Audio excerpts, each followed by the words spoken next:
Hi, everyone. Thank you so much for joining us today. We are on LinkedIn Live and we're on Facebook Live. I'm Monica, and I'll be your host from Social Bakers today.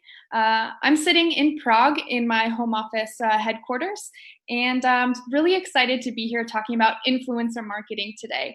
Right now, it's a huge topic. I think it always is really a big topic, but the future is a little bit cloudy. So, of course, please leave your comments and your questions about influencer marketing in the chat. But we're really excited to be joined with Sarah Boyd today. She's an absolute expert in the field of influencer marketing, the trends that are going on, and even events. So Sarah, could you please introduce yourself and let us know about you and what you do? Absolutely. Thank you for having me. As you said, I'm Sarah Boyd. I am the founder of Simply. I founded Simply 9 years ago, really as a place for people to come, connect, learn, and educate themselves about all things fashion, beauty, but we're the real, target on influencer marketing. So Simply over the years, we've done conferences internationally from LA, New York, Dubai, Chicago. Wow. Eric, we expanded to managing celebrity influencers. So we have a number of more traditional influencers that are celebrities. So that's what Simply was. And then 3 years ago, we were acquired by a company called Socialyte. So now we're all under one roof. So what we do at Socialyte is influencer management. We have about 130 plus influencers ranging from traditional to celebrity level. We also do casting. So brands come to us for our expertise in casting influencer campaigns. We do studio services, which a lot of brands really want right now, which is content creation by influencers. And then we do, all things like amplification on Facebook and Instagram. So pretty much 360, everything you could need with influencers. We also, obviously, Simply is now part of Socialyte. So we do all of the experiential events from small to large, like our conferences. Wow, that is quite a portfolio. And of course, we'll be leaving Sarah's Instagram account in the comments as well, so you can really check out what all of the business is about here and really learn from her expertise, even beyond the live. We're so glad you're here. So let's jump in. Influencer marketing during a pandemic. That sounds like a whole new sort of futuristic world to navigate. And we think it's a pretty tricky topic. So how are you dealing with the business in this current situation? What's the buzz about the influencers you're working with? Yeah, absolutely. So it's interesting for us because we see both sides of it. We see the brand side of it and also the influencer and talent side.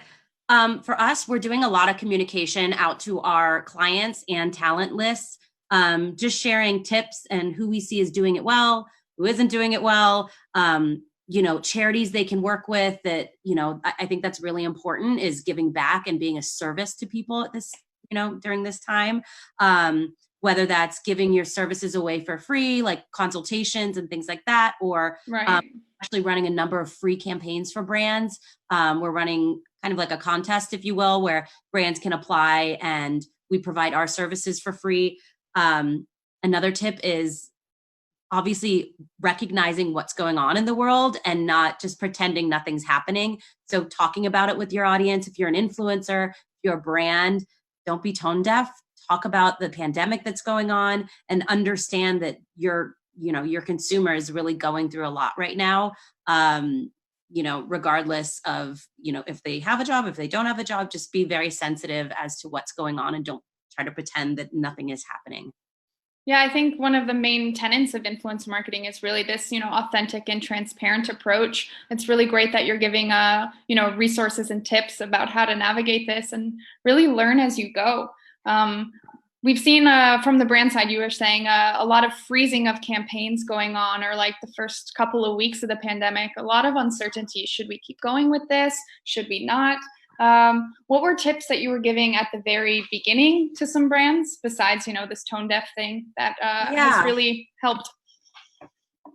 It's been interesting because no one knows what to do in this situation. It's not like we've planned for this or there's a manual or handbook to navigate this. So everyone's kind of learning along the way. So I remember that first and second week, everyone just panicked and froze, and you don't want to be insensitive. So those first 2 weeks were really tough because it was a lot of listening and trying to talk through what to do next, because a lot of the brands, either their stores were closed or they couldn't actually get in their warehouse to ship products.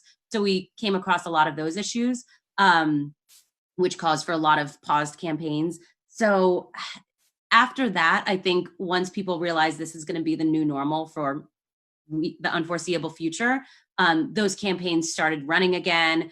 Things are slowly every week getting a little bit more back to normal. We're closing campaigns are running. But it's just, it depends on the type of brand it is. Like home delivery food companies cannot even take more orders at this. But then again, we have another brand that all of their stores are shut down, so they have to pause. So it really, A, depends on the brand, and B, it depends on what that campaign is. A lot of our live events obviously were canceled. A lot of Coachella campaigns were canceled because Coachella was moved. Right. And that's a huge income for a lot of influencers, not only attending the event, but getting paid to attend all the events and everything that goes along with it. So we're hoping for a really strong Q3, Q4 once we can, get these events booked again. But like I said, it's the unknown.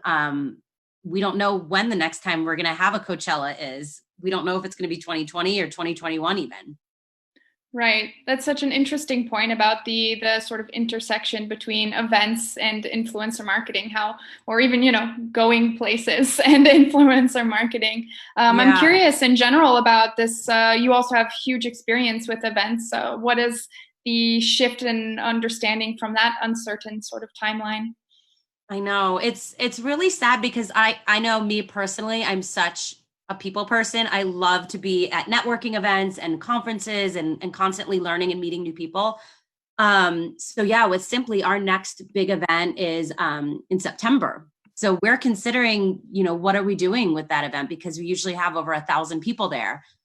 So it's kind of redefining what that looks like. Is it breaking it up into smaller groups? Is it live streaming it and going, just strictly online? Is it, giving everyone masks and gloves and preventative measures and timing it out all day? I don't know what that looks like. We kind of have to wait and see. I think in June we'll have more of an answer from our governor and everyone. But I've been seeing a lot of live conferences. I just attended one last week, which was really fun. It's just a different experience.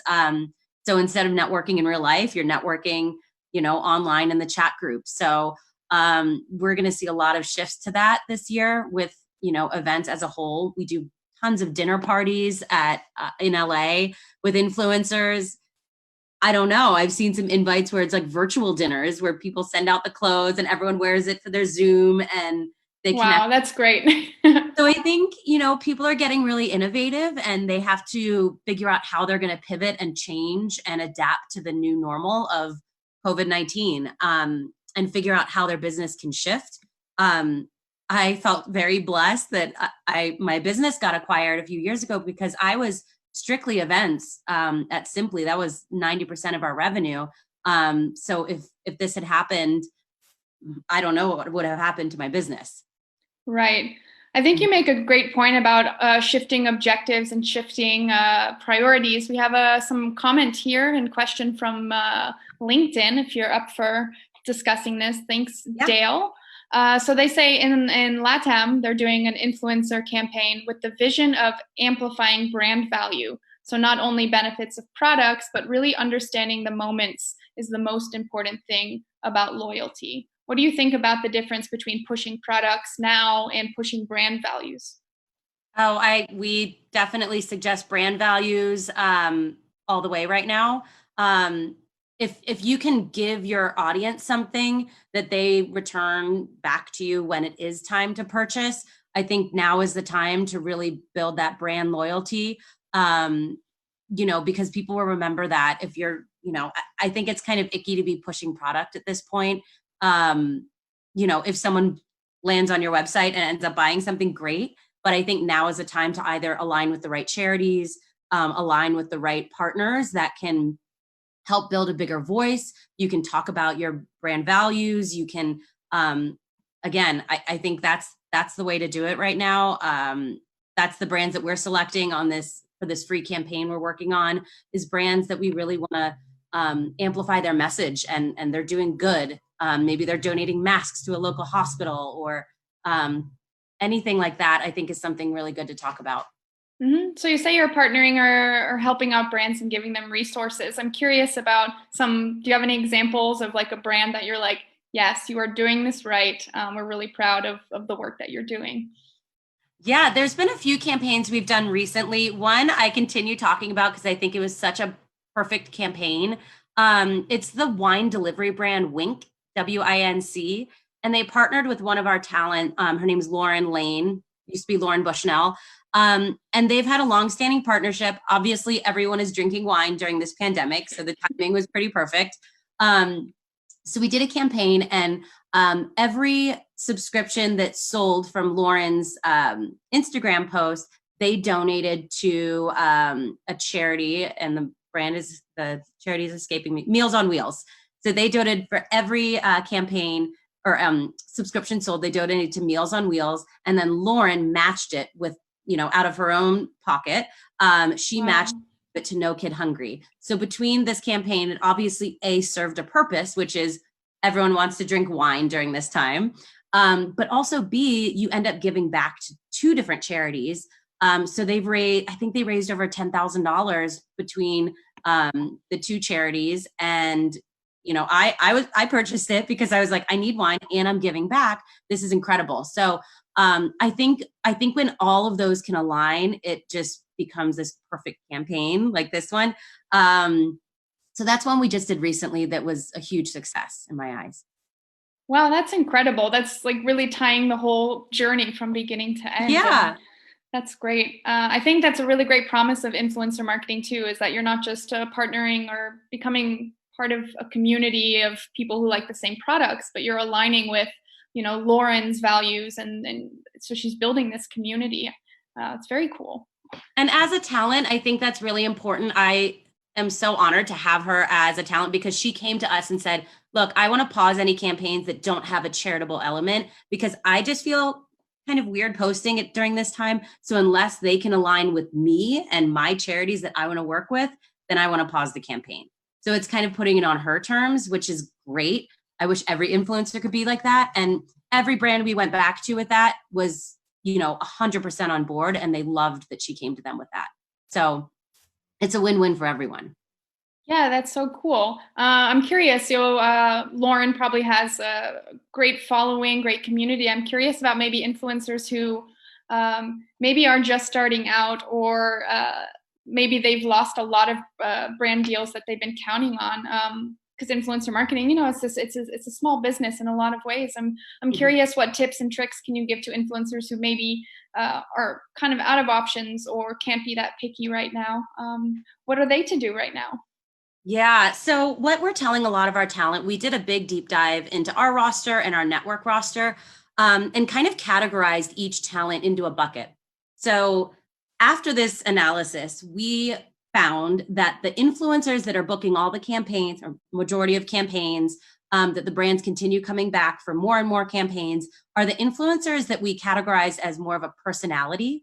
These could be from a reality TV show and people really feel like they know them, or it could be influencers that share every aspect of their life. So when they're waking up, what cereal they have, what perfume they wear, what time they go to bed, kind of their life in a nutshell, and they're very open about everything. These are the influencers that are really moving the dollars for the brands, which is what the brands want right now. And they're moving those conversion numbers. So these are the type of influencers that are getting a lot of the work right now. So we're telling the rest of our talent, if you're not in this bucket and you don't feel comfortable being in this bucket, the other bucket could be potentially a content creator, which is, think of it like a magazine. It's the advertising page in Vogue is beautiful, but you might not be buying that dress, but you're buying into the brand. So it's more of a brand awareness play. So kind of deciding like, which one are you? If you're the content creator, Then you can pitch brands and be what we call our studio services. You can create content for them. So all of these brands right now, they need to create imagery, they need content. They are stuck in a house though. So if they could send their clothes, send their beauty products, send, anything within their brand to this influencer, in a nutshell, they get a photographer, a creative director, a stylist, a hairstylist, all of these different jobs with one content creator, and it looks beautiful. So that's a way that I think these content creators can really make a play during this time when they're not getting the traditional brand deals. They can create beautiful content, which is what they're really great at. The ones that do convert, obviously they're doing a great job. So continuing to hone in on what is that lane that they're in. Are they really great at translating to parenting sales? Is it beauty? Is it fashion? And really honing in and see what your audience buys from you, what the price point is, and perfecting that art. So then you can take those analytics and go to those brands and say, look, I just sold this many units for this blush. Let's work together. So I think now is a time for self-reflection as an influencer, deciding what category you kind of fall into, and then honing in on your expertise there, and then pitching the brands appropriately. Oh, that's some great tips for sure. Really actually leads into one of our next questions on LinkedIn. So you were talking a lot about, these lifestyle behind the scenes personalities are really the ones killing it right now. So what is your take on, there's been a lot of memes going around about influencers on Instagram Live. So everybody has suddenly become live, just like us, live experts. Who really is, differentiating the live format, and what tips do you have to really make that shine? I know it's almost like every time you open up Instagram, there's 1,000 lives going on. So how do you choose which one you want to look at? I agree. It is becoming a little bit saturated. However, we're all sitting at home and we're consuming so much more content. So we're actually doing them on the Simply channels every Tuesday, Thursday at 10 a.m. Pacific. We're doing lives with people that we would put on our panels. Hey, everybody. We are back with our Influencer Live. If you're just tuning in, we're talking about how to manage influencer relationships during a pandemic. If you've been following us during our sort of technology hiccup, then we're so glad to be back with you. We're here actually with Sarah Boyd, an absolute expert in influencer marketing. Do you want to, again, give like a little hair introduction? Sure. So yes, I am in LA based. I founded the company called Simply, which is a company that does conferences, lots of events, and then we manage celebrity influencers, more traditional celebrities as influencers. And about 3 years ago, we were acquired by Socialyte. So now we offer a full 360 approach for influencer marketing. So whether that's casting your influencer campaign, planning your influencer event, managing influencers, and even content creation, amplification on Facebook and Instagram. So full 360. So that is a little bit about me and us.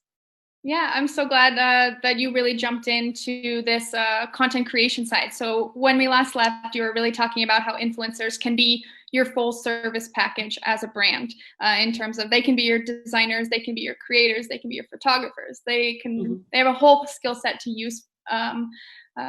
Is there any sort of creative example? You talked already about Lauren working with charities. Is there any sort of creative example or a campaign that really, I guess, surpassed expectations in these times? And what sort of creative tips can we learn from that?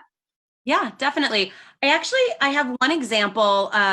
It's not a paid brand campaign, but I think it's really creative and also gives back to charity. So one of our clients, her name's Kat Sadler. She was the host of E! News for years and years and years. She now has a multitude of businesses, but also influencer.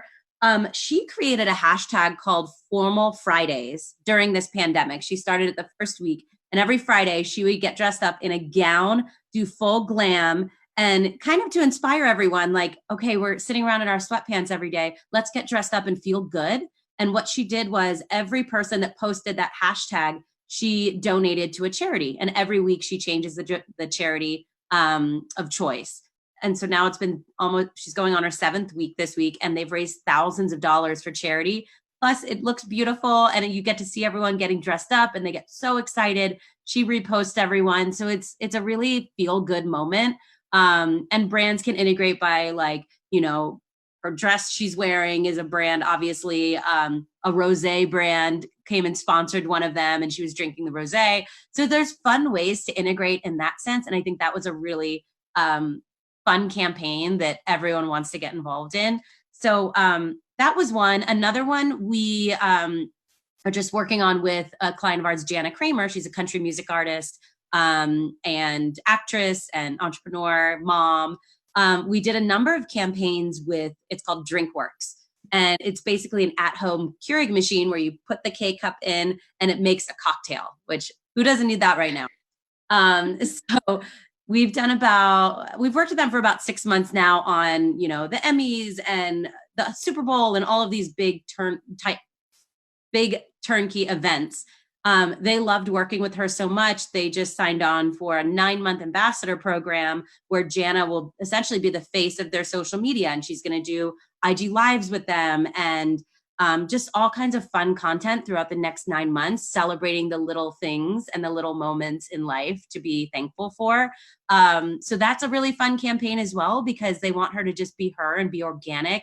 And there's not all these, long list of deliverables where she feels like it's this, stressful contract every month. It's just be yourself and integrate the product as naturally as you can, which is such a great fit for, influencers. I always try to tell brands as natural as it can be, go for that, because you're going to get way more value and way more in terms of conversions if it's a very organic, natural partnership without 1,000 deliverables every month that they have to hit.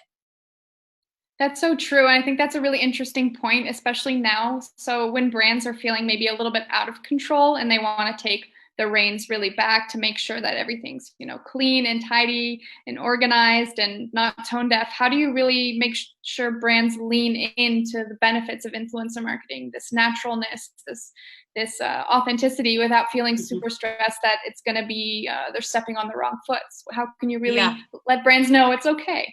Yeah, well, before we take on any campaign, we have to see the brief.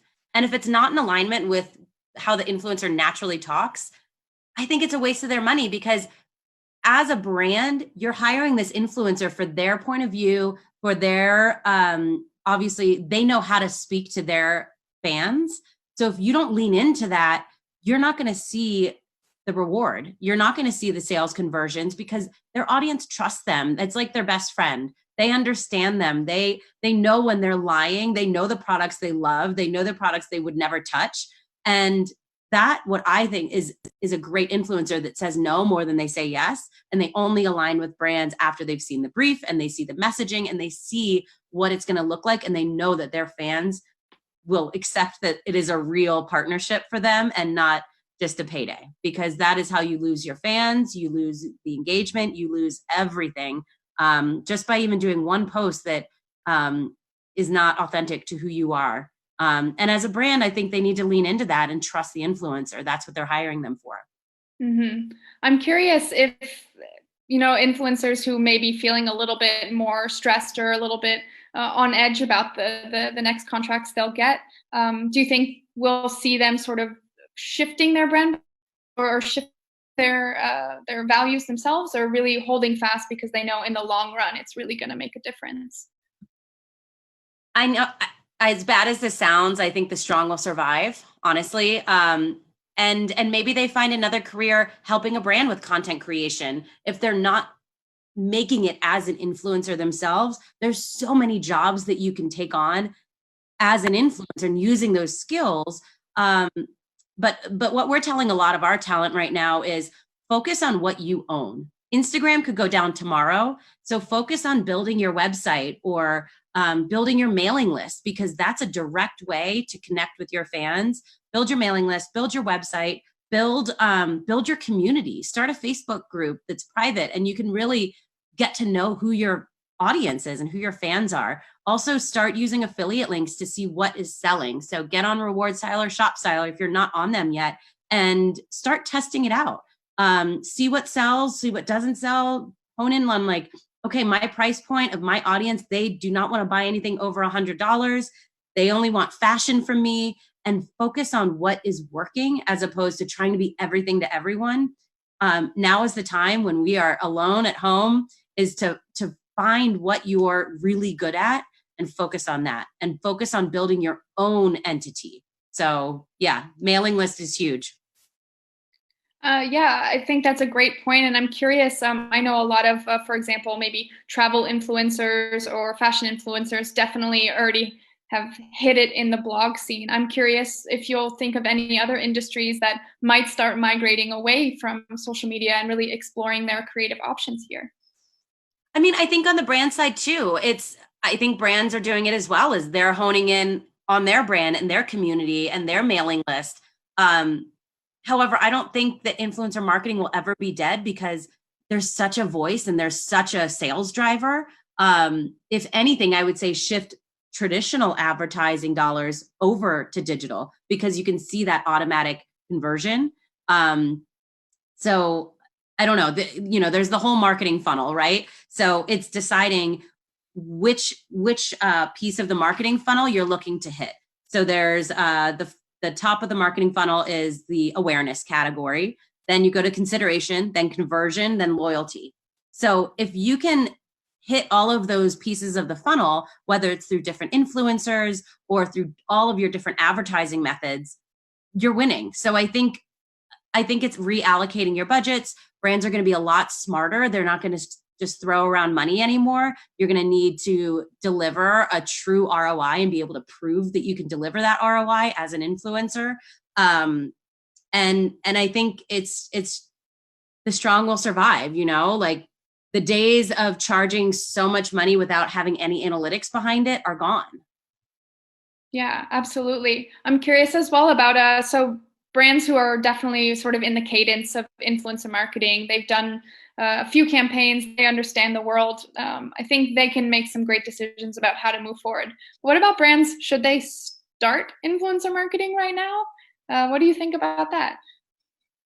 If they haven't done it before, I mean, depends on really, again, what their goals are. I think direct to consumer brands, absolutely, because really the only way you're hitting the brand, you're hitting the customer if you have your mailing list, but how are you going to reach new audiences? Yes, you can do Facebook and Instagram ads, but you need someone to create that content for you. It's almost like how we want to purchase things. We get it from our best friends, word of mouth, and influencers because they feel like they're our best friends, especially the ones like I mentioned before that are the personality in the personality bucket, the reality star type of influencers that talk about everything. They're your best friend. Especially like me, I'm a mom.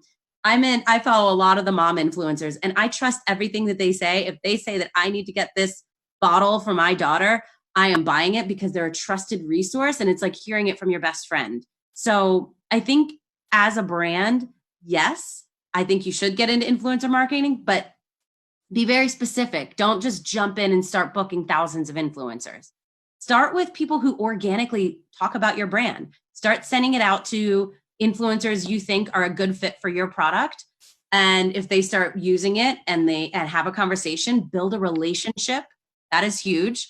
And that if you see them posting about you and you sell some products or you see a really great uptick, start booking them. So I think it's having that one-on-one connection with the influencer or through the agency booking the influencer. It's all about relationships and having that brand connection with the influencer. So I've seen a lot of campaigns with really successful influencers. They don't sell one product because it wasn't the right fit. So yeah, a lot of brands we see now, they will only work with an influencer if they've organically talked about their product, which you can search on a lot of the sites to see if organically talked about you. So as an influencer, also don't hold all your cards. Like if you do like a brand, it's okay to tag them on stories. You don't have to get paid for everything. That's a way to really open up these relationships and build. So these are some really great tips here. Thanks so much for sharing with our community. Yeah. We have some questions coming in from Facebook if you're up for answering a few. Sure. So this one, we've been talking a lot about the positive side of really building relationships. Here's a little bit of a negative side is if an influencer is not really staying at home or they're ignoring the lockdown and they're still posting, photos at the beach or things like that, what should brands really do or consider with this relationship if they're so closely knit to this influencer? Yeah. Definitely include something in all contracts moving forward with that in writing. So you are able to cancel that contract if they are not abiding. I mean, it has to be pretty specific in, that language. So definitely have a lawyer look at it, or, I'm not an expert in legal, but have some sort of clause in that contract that can get you out of it if they are not respecting the law, or if they get arrested, all of these different things. Definitely have it in there so you do have an out and you're not committed to this influencer for a long term. Right. Yeah. And in general, how does that sort of work, the parting of an influencer and a brand? Is it just at the end of a campaign, they decide not to renew working with them? So even in regular circumstances, how does that relationship sort of work? I mean, every campaign's a little different. Sometimes it's a one-off campaign and it's like, great, we'll see if it performs well. If not, we're not going to do another one. If it's a long-term campaign, sometimes you can't take it personal as an influencer. Sometimes campaign goals shift, sometimes budgets shift, sometimes they want a different face. So it really depends. It's nothing to take personally, but yeah, usually it's just like, thank you so much. This has been fantastic working together. Sometimes they'll give you a reason if they don't want to renew. Sometimes if they do want to renew, they tell you why. So you kind of get a feeling throughout the campaign if it is a success. As a talent manager or as an influencer, if you're working with the brand directly, it's always good to have a check-in and build that relationship and say, like, what could I be doing better? How are the sales? How are the conversions? How could I be improving on this? Because I would love to renew with you. So just asking the question, I think, helps a lot. And maybe if it takes an extra, unpaid Instagram story with a swipe up, do it, because that shows in good faith that you're invested in that brand as they are invested in you. Right. So in general, when we look towards the future of influence marketing, right now we are, as our influencers, are learning a lot of new skills, a lot of new hustles, a lot of new creative ways to be, still relevant. What do you think should be taken into the future of influencer marketing, or do you think it should go back to business as usual before this whole pandemic, or are there lessons to be learned? I mean, I don't think it's going to go back to normal for a long time. So I think, again, it's really looking inward and seeing what you truly love about being an influencer. Is it the content creation? Is it connecting with your fans? And I am a huge proponent of going after your passion and doing what you love, because the success will come. If you truly have found what makes you happy, money will come and success will come. So if you're an influencer, figuring out what part of the influencer world you love doing and focus on doing that. As simple as that sounds, like, that's how I created my whole business, is doing what I love, which is connecting people. And I built a whole business out of it. And every day I was happy, I was passionate, I was driven, because it was my true passion, my true calling. So I think if anyone can find that, you're winning, and the partnerships will come, because people that talk to you or work with you will see that passion and that drive, and it's contagious, and you want to work with that person. So yeah, I would say take this downtime to really focus on all of that and the things that you love doing. Yeah, absolutely. And you guys watching, we can drop Sarah's Instagram handle here as well, because she's got a lot of great resources and tips and tricks that you can really learn from beyond this live. We have another few questions coming in if you're up for answering those as well. Yeah, let's do it. Cool. So we've already sort of touched on this, that, we should be shifting a lot of budgets to influencer marketing, especially right now, because we will see that long-term brand loyalty and return on investment. So influencer marketing as a recession strategy, is it a must-have or a nice-to-have? And I think we sort of covered this, but I'm curious if this is a long-term downturn. what can we expect? Yeah, I mean, nothing is a must-have except your own fan base, right? If you have to cut everything out, what I would keep is your mailing list and your community and building that, obviously. But as you continue to add back, expenses and ways to drive your business, I think influencer marketing should be at the top of that list because again, it's word of mouth marketing basically. And you can do it in many different ways. You can work with micro influencers, which typically it's just a product trade or maybe $20. It's very inexpensive to work with micro influencers. If you want to take it into your own hands and build those relationships on your own, there's really no cost. So I think there are ways to do influencer marketing without any cost, if not just donating product to them. So you can go and build that up. Once you get to the level, you can obviously work with larger influencers, work with an agency, and start building larger campaigns out. But I think it is in some sense necessary at all points of a campaign, even if it's free micro influencers and just building those relationships. So I think it's really important, and they're talking about your company for you. So it's really good to get awareness out, whether it's through influencers, through your mailing list, friends of the brand, affiliate programs are really great through your website, and getting people just organically talking about your product. Yeah, I think it's a really interesting point about, if you have to cut everything, what are you going to keep?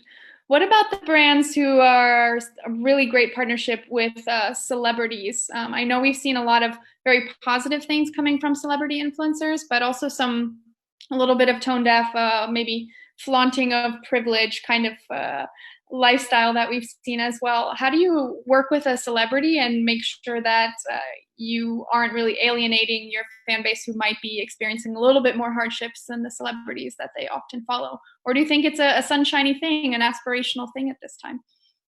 I mean, I see a lot of influencers, they're asking their audience, they're saying, do you want to see this? And I'm seeing the majority of the audience saying yes, because it gives me happiness, because I'm seeing you in beautiful sunny California, or I want to see ads, or I don't mind ads, basically, not saying I want to see them, but I don't mind seeing ads because I get it. You need to make money. On the celebrity front, yes, it's a little bit different because people, they see them in their $27 million mansions and they're fabulous and they're not really suffering. So I think that they need to be cognizant of who their audience is. They should be talking about what's going on. They shouldn't be tone deaf.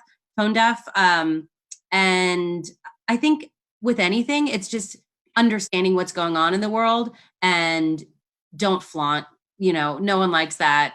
No one wants to see all of that stuff that some of these people are flaunting. And, and just being a real person, honestly. A lot of our celebrity talent are also suffering, they are real people and they're really honest and they talk about it. And they're talking about their struggles too, because they might have a significant other that is in an industry that's completely shut down and they're not making any money. So give back to charity. That's another way.